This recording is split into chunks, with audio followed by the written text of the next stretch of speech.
Bienvenue.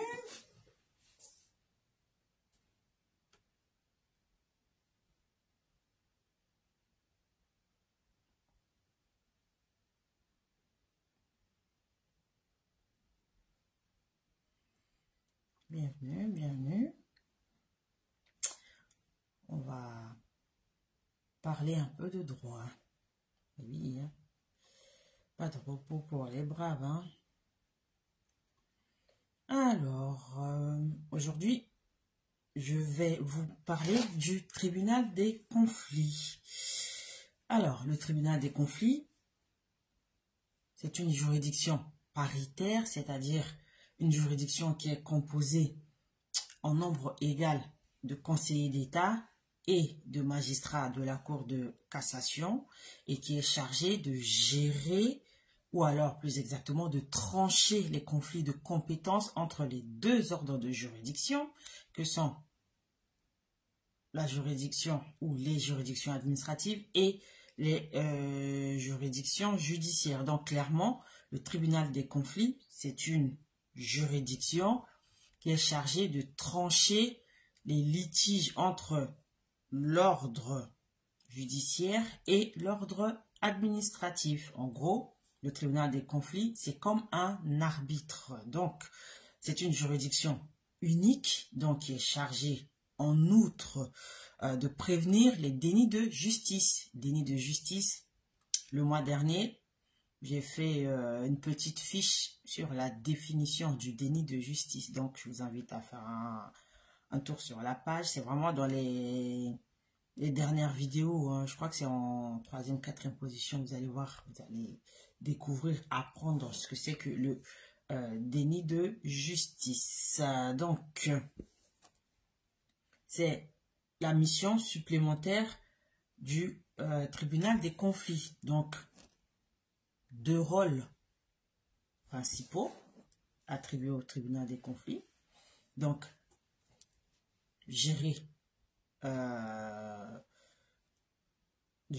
trancher, plutôt, c'est le terme exact, hein, trancher les conflits de compétences entre les deux ordres de juridiction et prévenir les dénis de justice. Donc, ces dénis de justice peuvent naître de la contrariété dans les décisions rendues par les juridictions de chacun des deux ordres. Donc, dans tous les cas, le tribunal des conflits il est là pour intervenir en tant qu'arbitre entre les deux ordres de juridiction lorsqu'il y a conflit de compétences ou lorsqu'il y a déni de justice suite à la contrariété des décisions prises par chacun de ces deux ordres de juridiction. Donc, le tribunal des conflits siège au Palais Royal.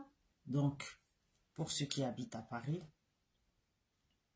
le Palais Royal, c'est le siège du Conseil d'État.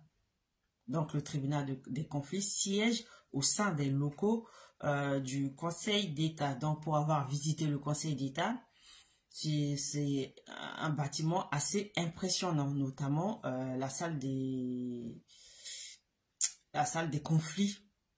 C'est une grande salle assez sombre quand même, hein, avec de la tapisserie verte et tout. C'est impressionnant le Conseil d'État. Hein. Bah, en même temps, c'est la plus haute juridiction de l'ordre administratif en France. Donc, c'est un bâtiment rempli d'histoire. Normalement, ce bâtiment peut être visité pendant les journées du patrimoine. Bon, c'était juste une petite parenthèse culturelle, hein, parce qu'il faut être aguerri, il faut être sur tous les plans, hein, voilà. Donc, le siège du tribunal des conflits, c'est dans les locaux du Conseil d'État au Palais Royal. Donc, quel est le rôle du tribunal des conflits après avoir défini justement ces missions qui sont principalement de trancher les conflits de compétences, ensuite de prévenir les dénis de justice. Le tribunal des conflits, donc, a pour mission clairement de déterminer si c'est l'ordre judiciaire ou l'ordre administratif qui peut être compétent lorsque survient un conflit de compétences. Donc, il s'agit soit de décider qui doit juger, le juge administratif, c'est-à-dire le tribunal administratif, le Conseil d'État, et le juge judiciaire. Depuis la réforme en 2020 du système administratif, le juge judiciaire est représenté par les tribunaux de proximité ou le conseil de prud'homme, etc. Parce que les tribunaux d'instance et les tribunaux de grande instance ont disparu. Donc, comme je l'ai dit, il s'agit de décider qui doit juger, le juge administratif, le juge judiciaire, soit de décider la solution à appliquer en cas de conflit négatif entre les deux ordres. Donc, il faut savoir que non seulement il peut exister des conflits de compétences, mais il peut aussi exister ce qu'on appelle un conflit négatif entre les décisions des deux ordres administratifs et judiciaires. Donc, ce qui est important de retenir ici, c'est que les décisions du tribunal des conflits s'imposent à toutes les juridictions et de l'ordre judiciaire et de l'ordre administratif. Donc, clairement, s'il y a un conflit entre les deux ordres de juridiction et qu'ils font appel au tribunal des conflits, qui est un arbitre, il va intervenir et sa décision s'implique. Donc, s'il décide que c'est l'ordre administratif qui est compétent, bah, tout le monde se tait et la décision, elle s'impose. Donc, tout à l'heure, j'ai parlé de conflit négatif. Donc, qu'est-ce que c'est que le conflit négatif? Donc, ce qu'il faut savoir, c'est que 3 cas de figure peuvent se présenter. Et c'est à ce moment que le tribunal des conflits intervient. On dit qu'on élève le débat. Donc, premièrement, il s'agit du conflit négatif. Donc, le conflit négatif, il survient lorsque les juridictions de l'ordre administratif et de l'ordre judiciaire se déclarent respectivement incompétentes pour connaître d'un litige ayant le même objet. Donc, en gros, lorsqu'une affaire se présente devant le juge administratif ou le juge judiciaire et que les deux se déclarent incompétents, c'est-à-dire qui ne peuvent pas juger de cette affaire, on parle d'un conflit négatif. Négatif dans le sens où aucun de ces deux juges ne veut juger de l'affaire. Or,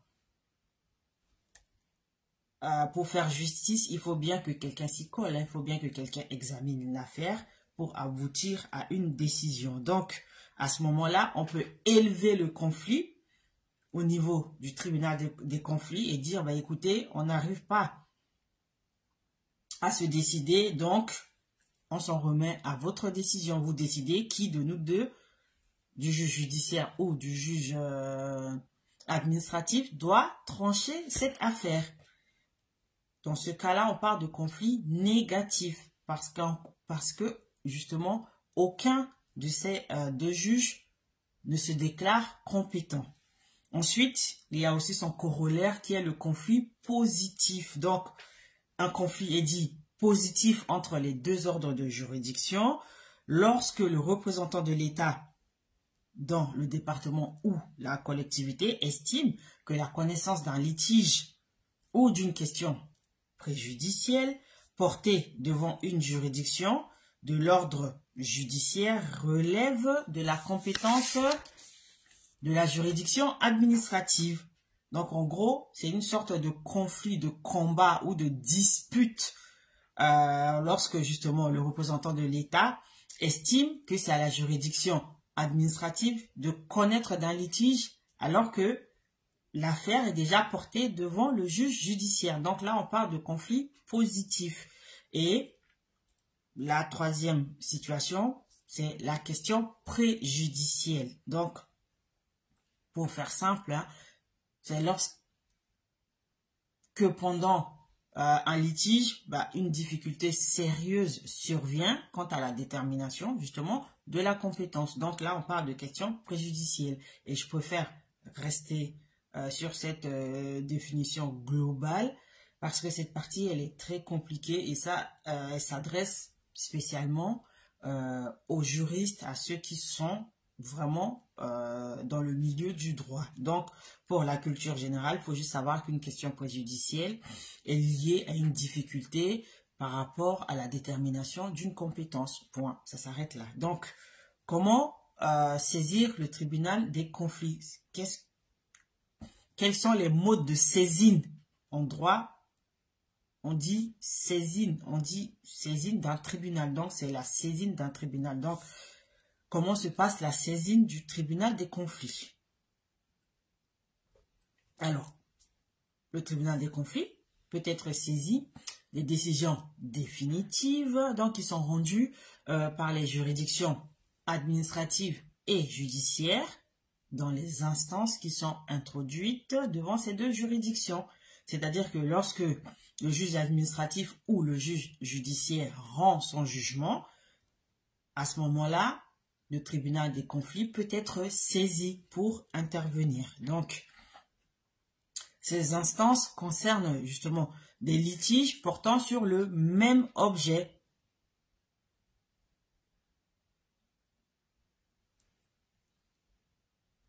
Lorsque, justement, on constate qu'il y a une contrariété qui peut aboutir à un déni de justice. Donc, on voit bien que de toute façon, cette saisine intervient afin de prévenir justement le déni de justice et c'est l'une des deux missions assignées au tribunal des conflits, c'est-à-dire trancher les conflits de compétences et puis éviter justement qu'on aboutisse à un déni de justice. Donc, sur les litiges qui sont déférés au tribunal des conflits, ce dernier va juger au fond, pas sur la forme de l'affaire, sur le litige en question. Donc, le tribunal des conflits va juger au fond à l'égard de toutes les parties en cause. Et les décisions rendues par le tribunal des conflits ne sont susceptibles d'aucun recours. C'est-à-dire que le tribunal des conflits, c'est le terminus finito, basta, tout le monde descend. Donc, lorsque le tribunal des conflits tranche, on ne peut pas contester sa décision. Donc, c'est aussi un pouvoir qui lui est donné parce que c'est une juridiction d'exception, justement. Donc, lorsqu'on élève un conflit devant le tribunal des conflits, justement, sa décision, elle n'est pas susceptible de recours. Elle est insusceptible de recours. Et il faut aussi noter que le tribunal des conflits est le seul tribunal compétent à statuer sur les recours en responsabilité portant sur une durée totale excessive des procédures afférentes à un même litige. Je m'explique.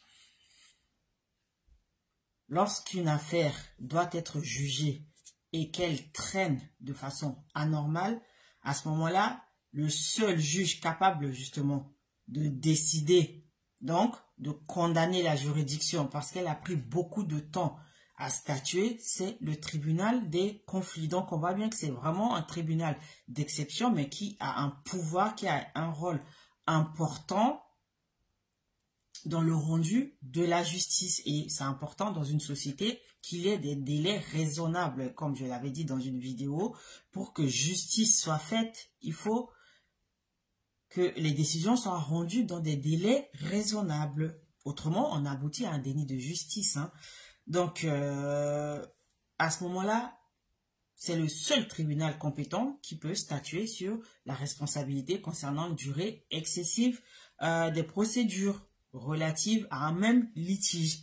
Donc, à ce moment-là, il faut que ces affaires soient conduites par les mêmes parties devant les deux ordres de juridiction, à savoir l'ordre administratif et l'ordre judiciaire, ou même devant le tribunal des conflits. Donc, si un litige est élevé devant le tribunal des conflits et que justement le tribunal traîne à rendre sa décision, à ce moment-là, on peut faire un autre recours pour dire que justement les délais sont excessivement longs. Et c'est le seul tribunal devant lequel cette affaire peut être porter cette contestation de la longueur du jugement se porte devant le tribunal des conflits. Donc, autrement dit, le tribunal des conflits, c'est le seul tribunal qui est compétent pour régler tous les litiges portant sur la violation du délai raisonnable d'un jugement. Voilà, donc c'est ce qu'il faut retenir de cette partie-là concernant le tribunal des conflits. Donc, on peut noter que ce tribunal connaît aussi des actions en indemnisation du préjudice donc qui découle d'une durée excessive des procédures devant les deux ordres de juridiction, donc en raison des règles de compétence applicables. Pardon, je m'explique. Lorsque le tribunal décide d'attribuer une affaire à l'un ou l'autre des deux ordres de juridiction et que justement il y a un délai excessivement long, les parties peuvent demander à être indemnisées au titre de ce préjudice, de ce temps d'attente excessivement long. Et donc, à ce moment-là, c'est le tribunal des conflits qui est chargé d'examiner cette action en indemnisation du préjudice subi eu égard à ce délai excessivement long. Donc, si une affaire traîne et que les parties veulent être indemnisées parce qu'elles estiment qu'elles ont subi un préjudice justement par rapport à ce délai allongé, c'est aussi devant le tribunal des conflits qu'il faut porter l'affaire. Donc, pour finir cette petite parenthèse sur le tribunal des conflits, il faut savoir que le conflit d'attribution entre les juridictions judiciaires et les juridictions administratives ne peut être élevé en matière pénale ni sur l'action civile en cas d'atteinte à la liberté individuelle ou à l'inviolabilité du domicile. Donc, dans ces deux cas-là, en matière civile, lorsque l'affaire concerne une atteinte à la liberté individuelle ou à l'inviolabilité du domicile, ou en matière pénale, aucune juridiction ne peut faire appel au tribunal des conflits pour intervenir et effectuer une attribution. Donc, dans ce cas-là, aucune juridiction ne peut saisir le tribunal des conflits. Donc, cette partie, elle est aussi réservée aux étudiants en droit. Donc, si vous voulez en savoir plus, à ce moment-là, contactez-nous pour faire le point. Mais en gros, ce qu'on peut dire du tribunal des conflits, c'est que c'est un arbitre donc qui intervient lorsque ni l'ordre judiciaire ni l'ordre administratif ne se déclare compétent pour juger une affaire. C'est sa première mission. Donc, le tribunal des conflits va trancher ce conflit négatif.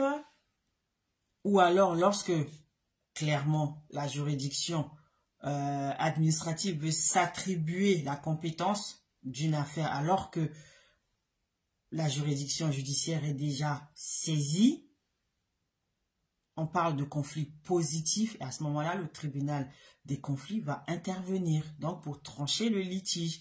Et enfin, lorsqu'il y a une question qui survient parce qu'il y a une difficulté à déterminer la compétence, on peut aussi faire appel au tribunal des conflits qui est une sorte d'arbitre qui intervient pour séparer les deux ordres de juridiction et dire lequel va trancher le litige en question. Donc, voilà, c'était tout pour aujourd'hui. C'était juste un petit point sur le tribunal des conflits. Si vous avez des questions, n'hésitez pas à faire un tour sur la page. Et surtout, pensez à aimer les vidéos et à les partager autour de vous. Donc, je vous dis à bientôt. Bye bye.